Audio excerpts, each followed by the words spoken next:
நரசிம்மரிடம் பாய்ந்தான். கடும் மோதல். இரணியகசிபு மிகுந்த வலிமையுடன் தாக்கினான். அவன் தனது ஆயுதங்களை வீசியான். நரசிம்மரை அடிக்க முயன்றான். மாய சக்திகளை பயன்படுத்தினான். ஆனால் நரசிம்மர் அவனை எளிதாக தடுத்தார். அவர் சிங்கம் போல வேகமாக நகர்ந்தார். அவரின் கர்ஜனை போர்க்களத்தை அதிரச் செய்தது. இரணியகசிபு மீண்டும் மீண்டும் தாக்கினான். ஆனால் நரசிம்மர் அவனை பிடித்து தூக்கி எறிந்தார். அவன் மீண்டும் எழுந்து போரிட்டான். அந்த நேரம் மாலை நேரம் வந்தது. சூரியன் மறையும் நேரம்.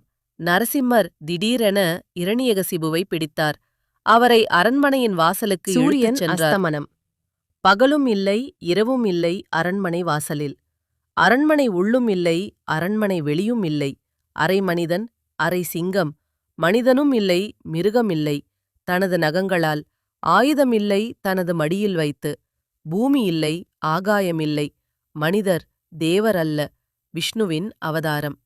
இவ்வாறு பிரகலாதனின் பக்தியை காப்பாற்ற பிரகலாதன் முன்னிலையில் நரசிம்மர் இரணியகசிபுவை அழித்தார். இரணியகசிபுவை அழித்த பிறகு நரசிம்ம மிகவும் உக்கிரமாக இருந்தார். அவர் கர்ஜித்துக் கொண்டிருந்தார்.